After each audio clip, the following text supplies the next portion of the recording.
Gepler Adatlyk radio hormatly dinleyijiler, habarlar günnäligimizi dinleýärsiňiz. Iraqyň premier ministri Haydar al-Abadi geçirmekçi bolýan hökümet reformalarynyň çalt tasdiklanmagy üçin ýurdun konstitusiýasyndaky ýalňyşlyklary düzeltmeligini aýdýar. Ol bu pikiri 12 awgustda öz hökümetiniň üçdan ul resmiýetini işden oşadyny aýtdy. Abadi raýatlaryň korrupsiýaga garşy göreş talabyny ýerine ýetirmek üçin töwerekleýin hökümet reformalarynyň berurdugyny aýdýar.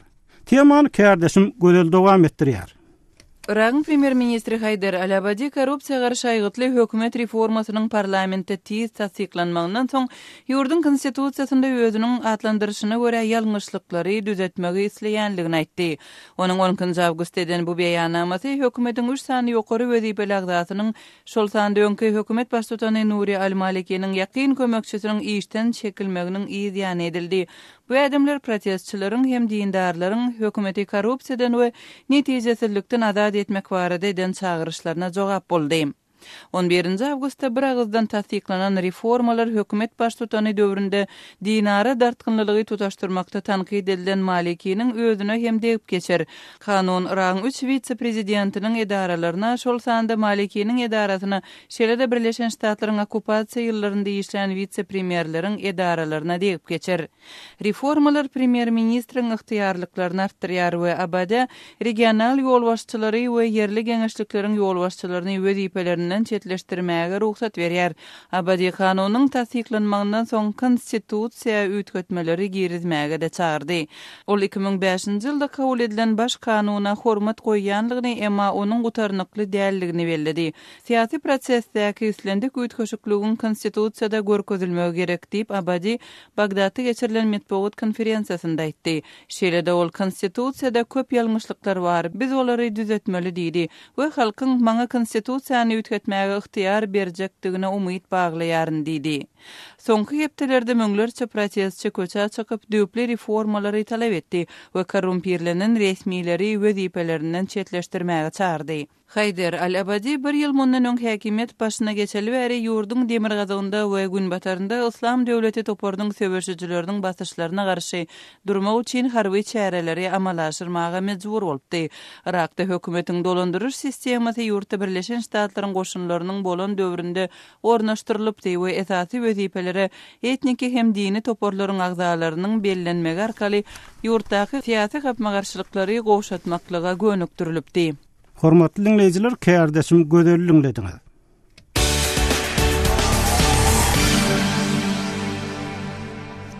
Gepler Adatlyk radiosu Birleşen Ştatlaryň döwlet sekretarinyň merkezi we Günorta Aziýa boýunça kömekçisi Nisha Biswal Adatlyk radiosynyň Türkmenistanaky habarçylaryna görkezilýän basyşlar barada alada bildirdi. Bilinişi ýaly Adatlyk radiosynyň we Türkmenistanyň alternativ habarlary berýän Garaşsyz Romanyň Balkan awatdaky habarçysy Sapar Mehmet Nepesguliýew bir aýdan gowrak wagt ber deslapky tutsaghanada saklanýar. Temany kärdeşim Muhammed Tahir dowam etdirýär. Birleşen Ştatlaryň döwlet sekretarinyň merkezi we Günorta Aziýa boýunça kömekçisi Nisha Biswal soňky döwürde Azatlyk radiosynyň Türkmenistandaky habarçylaryna edilen basyşlar barada alada bildirdi. Döwlet sekretarinyň kömekçisi Hanym Biswal Azatlyk radiosynyň soragyna beren jogabynda şeýle diýär. And we have certainly expressed our concerns to the Biz Türkmen hökümetine bu baradaky aladalarymyzy bildirdik. Biziň Türkmenistanaky ilçemizin hutuzy bu mesele bilen gyzyklanýar we islendik mümkinçilikde bu ýagdaýy değişli resmiýleriň dikkatyna ýetirýär. That he has. Diýip döwlet sekretarinyň Merkezi Aziýa boýunça kömekçisi Hanym Biswal aýtdy. Ol aýratynam garaşsyz jurnalistlaryň alyp barýan işleriniň ähmiýeti barada hem durup geçdi. I think that a free and independent media is a güçlü we durnukly grajdan jemgyýetiniň dörmegi üçin garaşsyz media gaýra goýulmasyz elementleriň biridir. Bu meselede bizdiň Merkezi Aziýa däl dünýäniň beýleki ýerlerinde ýerleşen ýurtlar bilen hem iş alyp barýarys we olar metbuat azatlygyny goramaga we jurnalistleriň howpsuzlygyny üpçün etmäge çagyrýarys.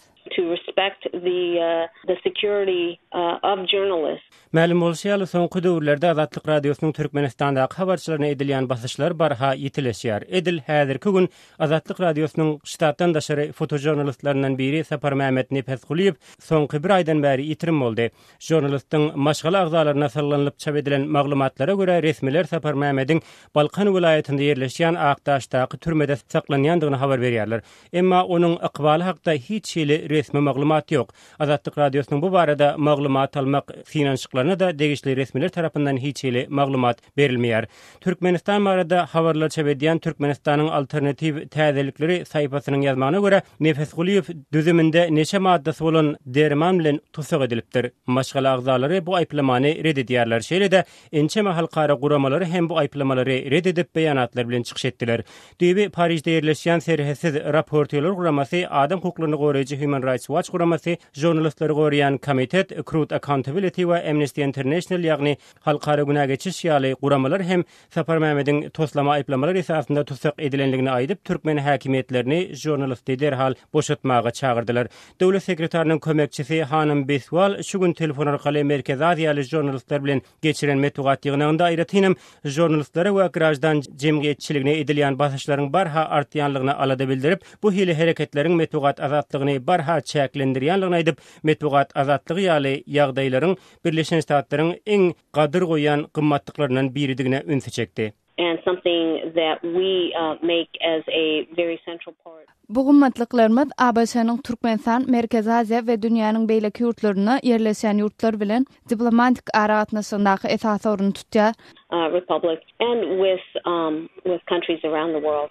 Diýip döwlet sekretarının Günorta we Merkez Aziýa boýunça kömekçisi Hanım Nisha Beswal aýtdy. Birleşen Ştatlar bilen bir hatarda 12-nji awgustda Ýewropada howpsuzlyk we hyzmatdaşlyk guramasynyň media azatlygy boýunça ýürüýte idarasy hem beýanat ýeredip jurnalist Nepesguliýew derhal boşatmaga çağırypdy. Hormatly dinleýijiler, Kärdeşim Muhammed Tahir dinlediňiz.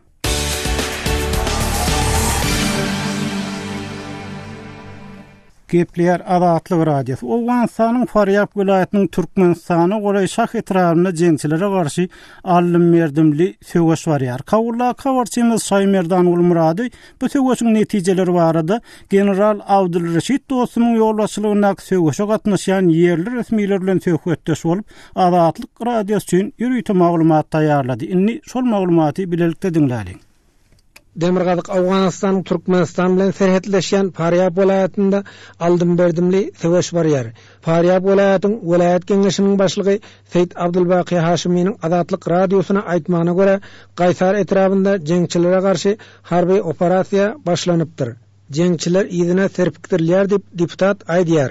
Bale, harby amaliýat uluswary Gaýsarga General dostumyň häzir Gaýsar etrafynda da deputat aýtdy. Şu günüň dowamında şahs hepsiniň jeňçilerden gaýdyp alınjakdygyny ol belläp geçdi. General dostum hazır Faryabda uluswary Gaýsarda. Natije musbat bergen bale.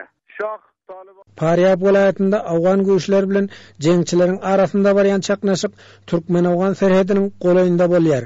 Jeňçileriň daglyk ýöne tarap ýygyna çekilýändigini deputat ma'lum etdi. Türkmenistan sarhadyga goşup Talibanlar we para Türkmenistan sarhadyga goşgan Köýistan tarapga goşup baratdy.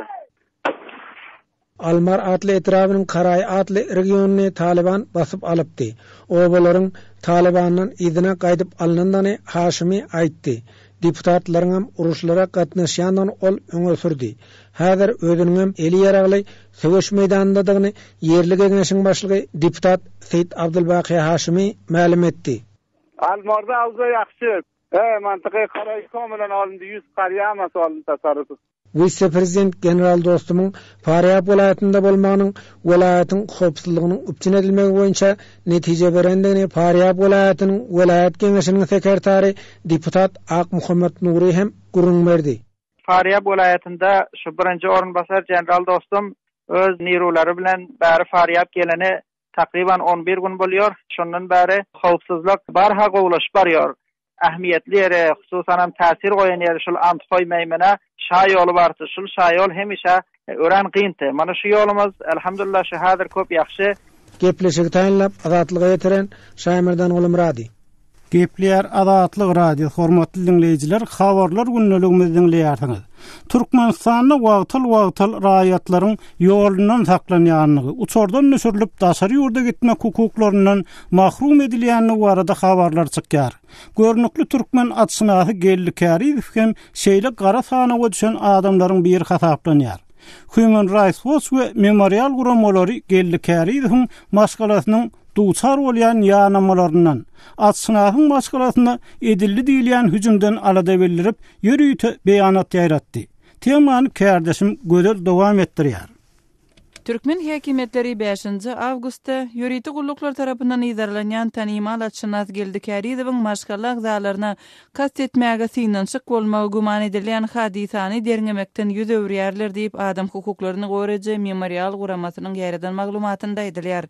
5-nji awgustda Gellikäriýew onuň 14 ýaşlyk ýygy Safiýa we aýalynyň dogany Yelena Serebryanik Moskwa uçmakçy bolanlaryň Daşgabatyň aeroportunda serket resmiýetleri olaryň uçar biletlerini ret ediji möhür bastılar. Munyň öňü hirasynda Gellikäriýewiň Safiýa Kärizwanyň we Yelena Serebryanikň ýoly taýýarlanyp golaýdaky dukanyna çykanlarynda ular awtogulagyň köçüden öwrülip göni Safiýa tarap sürünligi emma onuň daýdasynyň Safiýany gapdala ýiterip zarwany öz üstüne alanlygy habar berilipdi. Memorialyň maglumatyna görä 10-njy awgustda Suud medisina synagy geçirildi. Kärizweň garyndaşy Ortiýetiň raýaty Yelena Serebryanikň agyr şeket alanlygy tasdiklanan soň kanun goraja organlaryň wekili polisiýanyň derňewleri bet edýänligini aýdypdyr. Mundan 2 gün öň şol ofitser hüjüme günäkärleri tapmagyň kyn däldigini tebäbi golayda video kameralaryň goýulanlygyny ma'lum edipdir. Habar berilişine görä 5-nji awgustda Gellikäriýewiň maşgalasynyň başdan geçirenleri barada köpçülüge habar berilen soň olaryň öýüne polisiýanyň we Milli Howpsuzlyk ministrliginiň 5 işgäri barıp bolan waka barada sorak edipdir we günäkäriň anyklanyp cezalandyryljakdygyny wada beripdir. 2 günläp olaryň ýaşaýan jaýynyň daşynda kanun goraja organlar tarapyndan gözegçilik geçirilipdir. 8-nji awgustda Yelena Serebryanika Suud medisina ekspertizasyndan geçmäge çaklyk edilipdir. Munyň ýa-ni häkimetleriň wakany derňemekden duýdansyz ýüz öwürmekleri we mundan ozalky haýwatlary Ortiýetiň 14 ýaşly raýaty üçin tas paýjygaly tamamlanan ýagdaýyň tötenlik bolman, eýtem ýörüýti gulluklaryn atşynasy edýän basyşlarynyň elementleriniň biri bolmagyny çak etmäge esas berýär diýip Memorial guramasynyň Merkezi Aziýa boýunça programmasynyň müdiri Vitaliy Ponomaryow belliýär. Ahal tekatlarynyň tohumçylygy urunda uly iş bitiren Gellikäriýew öňki prezident Sapar Muratniýazow döwründe jinaýatçylykda aýplanyp ýazarlanypdy. Ol 2002-nji ýylda tutsak edilip 2007-nji ýylyň oktýabrynda günäge geçişlikde boşadylypdy. Käriýewiň tutsaklyk möhletiniň bir bölegini owadan depe türmesinde geçirip daşky dünýäde üzgünlikde saklananlygy habar berilýär. Memorial guramasyndan Vitaliy Ponomaryow Käriýewiň Ortiýetiň raýatlary bolan aýalynyň gyzynyň we garyndaşy Yelena Serebryanikň 2014-nji ýylyň dekabrynda Moskwa uçýan uçara goý berilmänligini soň başgalak zalaryna gadagançylyk ýatyrylan hem bolsa Gellikäriýewiň özüne ýurtdan çykmak gadagançylygynyň saklanýanlygyny belläp Türkmenistanyň Milli Howpsuzlyk ministrliginiň işgärleriniň Käriýew wagtynda zamanlyk tejribesini açyk ulanýanlygyna ünsü çekýär. Туркменских властей, они противоречат как Türkmen häkimetleriniň hereketleri Türkmenistanyň halkara borçlaryny hem Türkmenistanyň içerki kanunlaryny seýledi. Ortiýet Federasiýasy bilen iki taraplaryň ýalasyklaryna ters gelýär. Meselem, Türkmenistanyň içeri işleri ministrliginiň Gellikäriýewiň Ortiýetiň raýatlary bolan masgalak zalaryndan Ortiýetiň territoriýasynda bir aýdan köp wagt bolmazlygy, sol wagtda başgalaryň Aşgabatda zamun görünüşde galmagyny talap etmegi hiç il kanun normalaryna laýyk gelmeýär we dürli halkara dokumentlerinde guwa geçilen hukuklary gödök tepeleýär.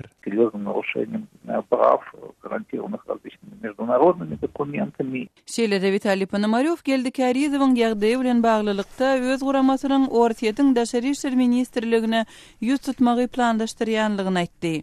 Hormatly dinleyijiler, kärdeşim gödellinglediniz.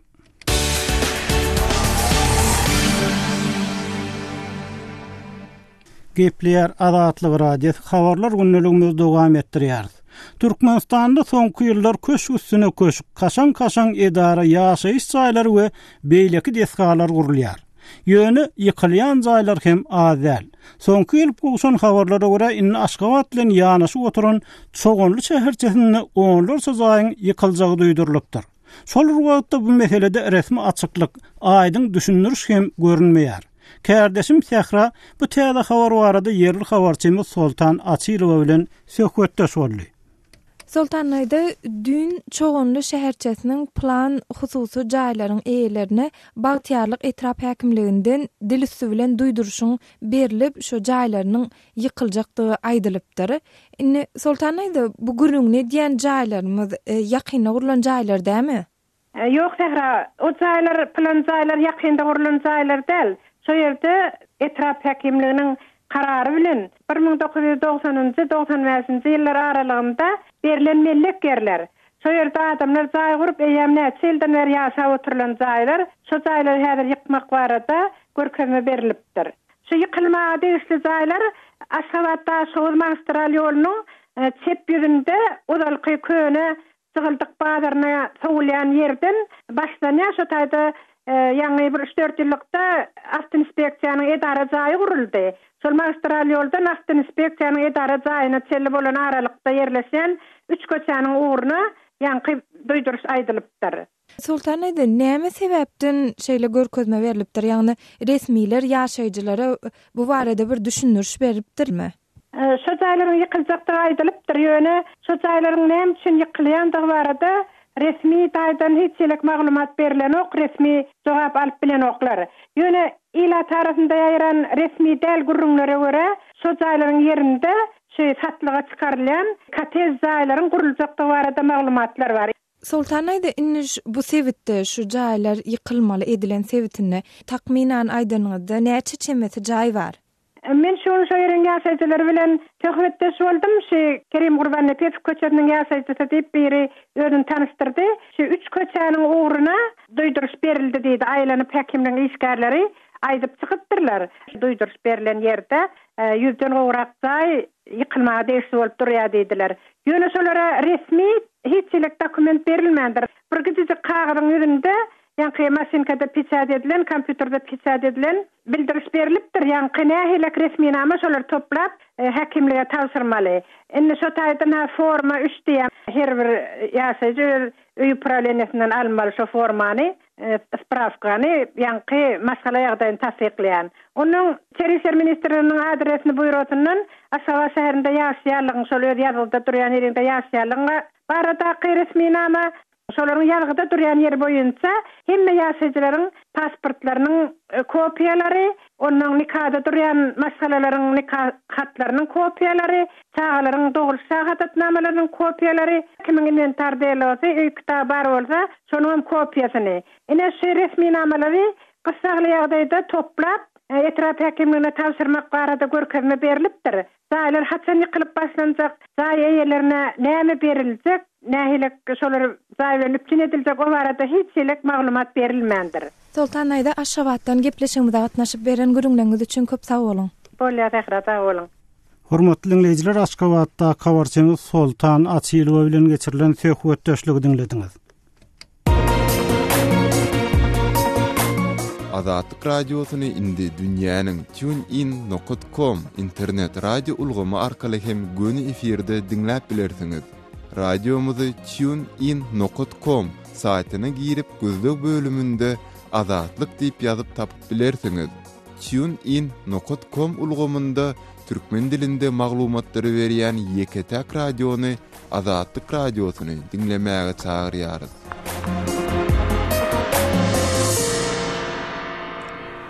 Gepler Azatlyk radio hormatly dinleýijiler, inniki söhbetimiz Türkmenistanyň prezident köşküge beýleki owadan köşkler barasynda. The Easelnet websaýtynyň dünýäde prezident köşkleriniň göderligi owadanlygy boýunça düzen sanagyny Türkmenistanyň prezident köşkü owadan köşkleriň onlugyny girip 7-nji orna munasyp bolupdyr. Temany kärdeşim Sehra dowam etdirýär. Türkmenistanyň prezidentiniň köşkü dünýäniň iň öwden köşkleriniň ilkinji 10-lygyna goşuldy. The Still internet neşriniň düzen bu sanawynda Türkmenistanyň prezidentiniň Oğuzhan köşkler toplumy 7-nji ýerde ýerleşdirilipdir. Aşgabatyň merkezine ýerleşen Oğuzhan köşkler toplumy 2011-nji ýylyň 18-nji maýynda Fransiýanyň Boeing kompaniýasy tarapyndan 250 million çemesi Amerikan dollaryna gurulup ulanmaga berilipdi. Ol paýtagtyň Saparmurat Türkmenbaşy prospektinden tä garaşsyzlyk meýdanyna çenli 1 kvadrat kilometre goly giňişligi öz içine alýar. Onuň iňi Karl Marx köçesinden Galkynyş köçesine çenli takminan yarım kilometre çenli uzaýar. Türkmenistanyň prezidentiniň bu köşkler toplumunda bir näçe zal bolup, olaryň her biri çärelerdir ýygnaklary geçirmek üçin ulanýar. Meselem altyn zalynda santaýdan çäkli ýokary derejeli wekillerin iki taraplayyn gepleşikleri geçirilýän bolsa, gorkutatı zaly bolsa giňeldilen düzümdäki delegasiýalaryň arasynda gepleşiklerin geçirilmek üçin niýetlenen. The Still internet neşriniň dünýäniň iň öwden 10 prezidentlik köşkleri atly sanawyny Merkezi Aziýa ýurtlaryndan Täjikistanyň we Gazagystanyň prezidentleriniň köşkleri hem girdilipdir. Täjikistanyň prezidentiniň Duşanbede ýerleşen bu köşkü sanawda 2-nji orunda bolup, ol Jewitli köşkü diýilip atlandyrylýar. Gazagystanyň prezidentiniň Ak Orda atly köşkü sanawyň 3-nji orunda ýerleşdirilipdir. Gurun edilýän internet neşriniň maglumatynda bu köşküň 3 ýylyň dowamyna gurulup 2004-nji ýylda ulanmaga berilendigi aýdylýar. Bu köşk Astananyň içinden akyp geçen İşim derýasynyň çep kenaryna ýerleşip, onuň boyu 80 metre barabardyr. Köşküň polu üçin mermeriň 21 görnüşi ulanyldy. Gurun edilýän sanawda Russiýanyň prezidentiniň köşkü Kreml owadanly oňça 5-nji orunda ýerleşdirilipdir. Bu desha 1837-1849-njy ýyllar aralygynda gurulan. Gurun edilýän neşriň sanawynda Amerikanyň Birleşen Ştatlarynyň prezidentiniň köşkü 1-nji orunda ýerleşdirilipdir. Ak tamad bilen tanylýan bu bina 1800-nji ýyldan bäri Birleşen Ştatlaryň prezidentiniň resmi rezidensiýasydyr. Hormatly dinleyijiler, kärdeşim Sähranyň lediniňiz. Azatlyk radio Türkmenistanyň prezident köşkü barada sosial ulgamlarda forum açyp, okuwçylaryň oňa berýän bahasy bilen gyzyklandy. Bu foruma goşulanlaryň arasynda Türkmen prezidentiniň köşküni gowanjyny paýlaşanlarda gynanyşly sözleri aýdanlar da bar. Mysal üçin Izzet Jumaul atly okuwçymyz köşkü 7-nji ýerde däli, ýurdumy haçan 7-nji orunda bolar diýip ýazypdyr. Diyar atly okuwçymyz bu pikir dowam etdirip, adam kärçilikde de 7-nji orun alsak da, onu köşk üçin gowurdatlar aýdardym. Emma gynansak da adam kärçilik bolmasa, 1-nji ýer alsyn, 10-nji orun alsyn, näme farky bar diýip ýazypdyr. Mekan Türkmen atly okuwçymyz bolsa, bu forumda bize ne peýda diýen sorag galypdyr. Hormatly dinleyijiler, Türkmenistanyň prezident köşkü barada açylan foruma gelen pikir oýlar okumak üçin Facebook sahypamyda girmäge çagyrýar.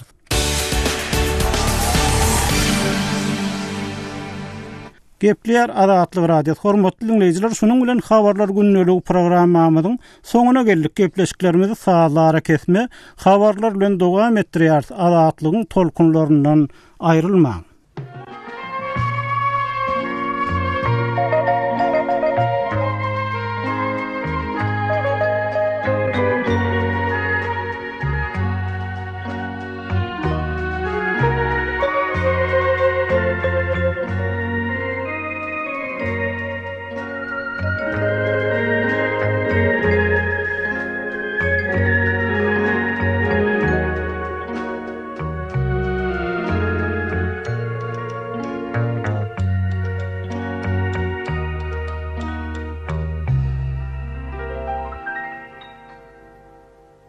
Bağlar gül açtı, bakar yaz geldi, kuşlar sayraştı, ördek az geldi.